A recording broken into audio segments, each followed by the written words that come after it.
Y en muy buena compañía, porque tenemos la particularidad que nos visiten dos uruguayos que no residen en nuestro país, que tienen la particularidad de ser escritores y hermanos. Y hermanos. Creo que primero fueron hermanos. No, estoy de acuerdo. Sí. Invertí el orden, invertí el orden. Pero bueno, viste que hay gente que nace ya con... Sí. Yo nací escritor, después nació mi hermano, entonces... No, en este caso no se ha quedado, habrá empezado a escribir Carmen, que es la hermana mayor, pero por cierto son hermanos primero que escritores. La otra particularidad es que han escrito un libro en conjunto que ya tiene algunos años, pero que se está reeditando por estos días. Vamos a recibir a Carmen y Gervasio Posadas, un placer tenerlos aquí en Buen Día Uruguay. ¿Cómo están? Encantada de estar aquí. Hermano, yo por poco también. Sigo acotando cosas, por muy poco, pero muy bien.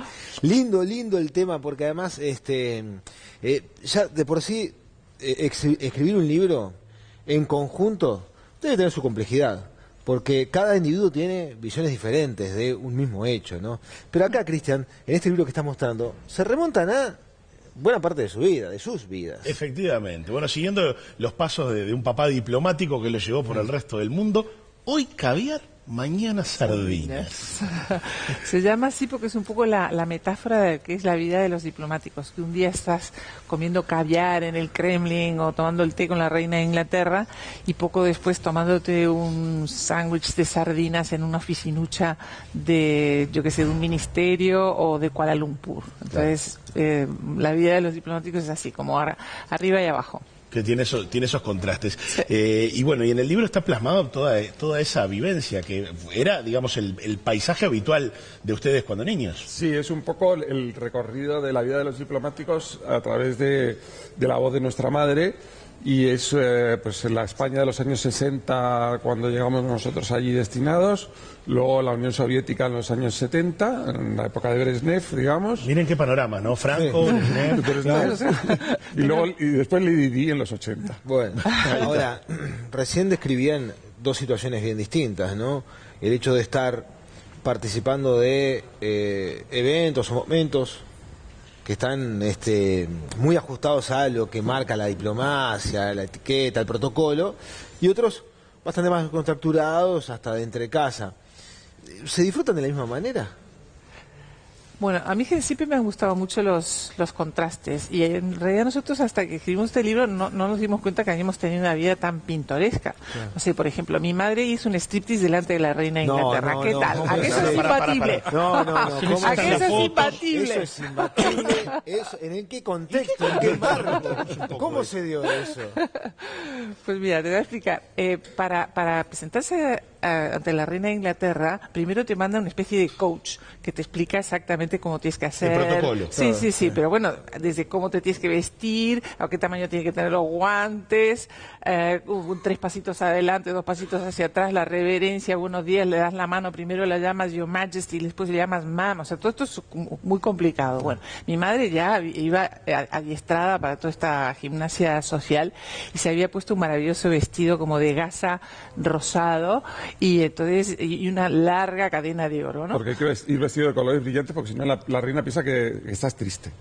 Hay que animarle con los colores. Cuando vaya a ver a la reina me pongo. Bueno, y entonces hace toda esa gimnasia, entras, pasos para adelante, pasos para atrás, reverencia y de repente empieza a ver que la gente que está enfrente de ella, incluida la reina, pone cara de pavor y ella no entiende qué es lo que pasa, ¿no? Hasta que mi padre le empieza a hacer unas señas frenéticas y resulta que la cadenita había enganchado la falda y se había levantado. Menos mal que mi madre era de la vieja escuela, entonces tenía aviso y aquello no fue tan dramático. Tan dramático. Qué momento. Hay que saber cómo vestirse y cómo desvestirse. Claro. Qué momento eso, ¿eh? Pero bueno, también habrá que, o debió haber salido de una manera elegante también de esa situación. Yo no sé, yo creo que se quería morir. La que salió de bastante elegante, forma elegante, fue la reina que le dijo que a ella le pasaba todo el rato. ¿Y qué otras personalidades, bueno, trataron sus padres en aquel tiempo y eventualmente ustedes también? Bueno, en la época de Rusia, por ejemplo, desde Brezhnev a todos los capitostes de la Unión Soviética, que además estaban todos un poco momificados. Nosotros ahí contamos una historia de un desfile. ¿Sabes que los desfiles en la Plaza Roja eran famosos, no? Sí. Y por supuesto todo eso se hace a varios grados bajo cero. Y entonces mi padre iba con una shatka y un abrigo de piel y no sé cuánto, y de repente se encuentra con el embajador. ¿De qué país era el embajador?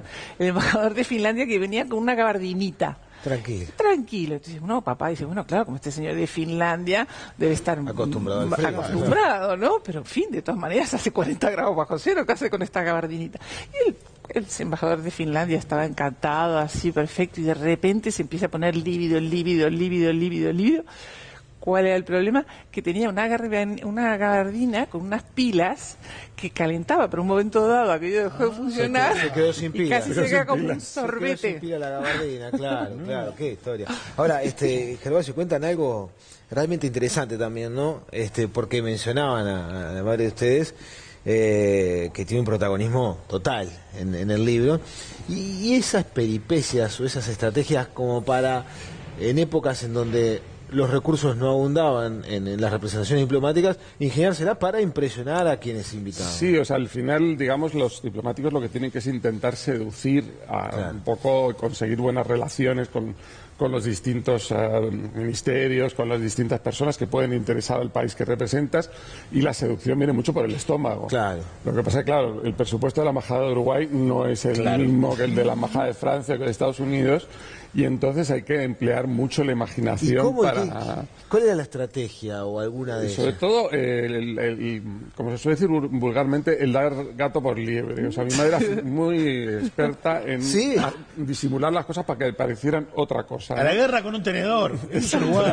Exactamente. Entonces, pues, de repente, pues en vez de hacer langosta, hacía una cosa que se llamaba el pastel de falsa langosta, que parecía una langosta, pero en realidad era un pescado hecho de tal forma que parecía una langosta. Y era todo, o sea, mi madre también muy experta en el tema de cómo decorar una mesa más allá de lo que hubiera en la mesa, para que pareciera que aquello era mucho más que lo que realmente estabas comiendo, ¿no? Es el bien de los uruguayos. Eso hay que ¿sabés qué? Bueno, una vez que los asignan a ustedes a España, por ejemplo, España les puede resultar más natural por un tema de usos, costumbres y por el idioma. Ahora, la Unión Soviética, qué cambio radical, ¿no? Ustedes estarían viviendo quizás su primera adolescencia. ¿A qué edad llegaron ahí? ¿A qué edad llegaron y cómo era ese abanico de actividades para dos pequeños? Bueno, lo que pasa es que Carmen se casó allí. Yo me casé en Moscú, ¿sí?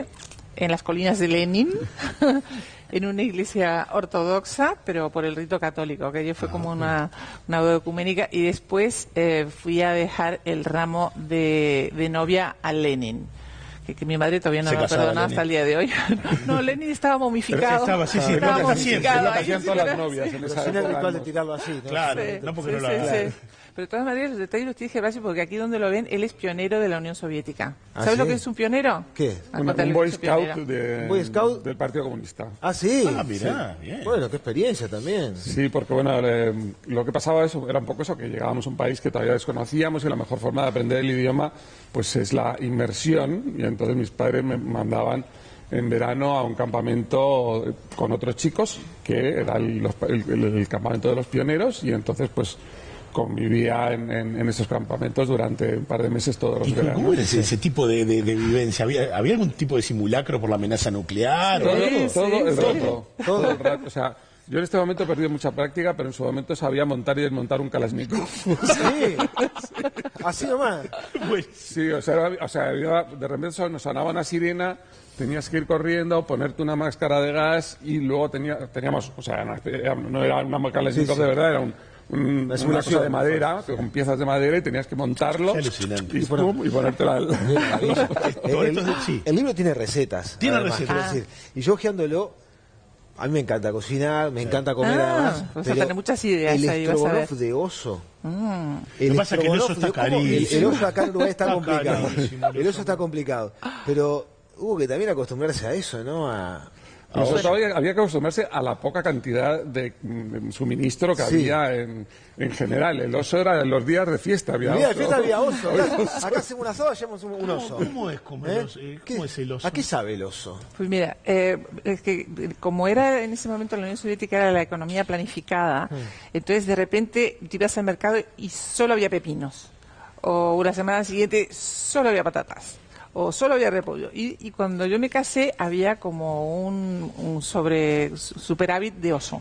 Entonces mi madre una vez más dijo, bueno, el oso está muy barato.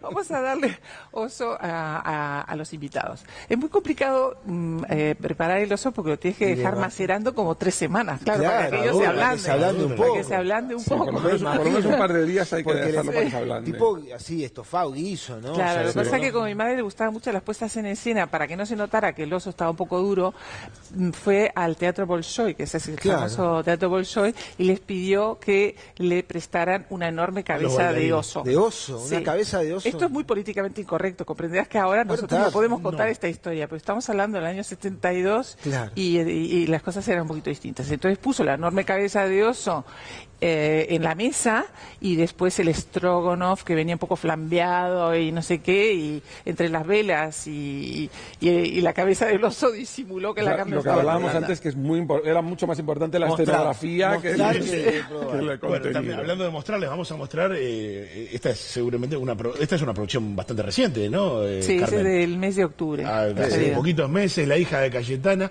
sobre la hija negra de la duquesa de Alba. Una historia de vida realmente interesante. A ver, es un comentario. Bueno, yo estaba buscando un personaje histórico, no se me ocurría nada, y un día una amiga me dijo, ¿tú sabes que la duquesa de Alba, la musa de Goya, la maja desnuda, tenía una hija negra? Dije, no, perdona, repite, porque yo creo que no te he entendido muy bien. Y entonces me contó que en el siglo XVIII era costumbre en España regalar a las mujeres importantes, como quien regala un gatito o una muñeca, una niña esclava. Pero normalmente las señoras le regalaban la esclavita, jugaba con ella medio minuto y la mandaban a la cocina, ¿no? Eso es lo habitual. Lo que pasa es que la duquesa de Alba no podía tener hijos y se encariñó de tal modo con la niña que la adoptó. Y al morir le dejó una herencia muy considerable. No le pudo dejar los títulos, porque las adopciones en el siglo XVIII no eran igual. Eso sí, hubiera sido un golpe, ¿no? Una duquesa de Alba negra hubiera sido un golpe. Pero contás la historia también allí de la otra parte, de la madre a la que le arrebataron a esa niña, que también hizo mucho por saber qué pasaba con su hija, ¿no? Claro, porque yo cuando me enteré que la duquesa de Alba le habían regalado a una niña, inmediatamente pensé a otra madre se la han robado, ¿no? Claro. Así que la novela está estructurado como la historia de 2 madres. Una es la historia de la duquesa de Alba, los ricos, Goya, Godoy, las intrigas de palacio, etcétera, etcétera.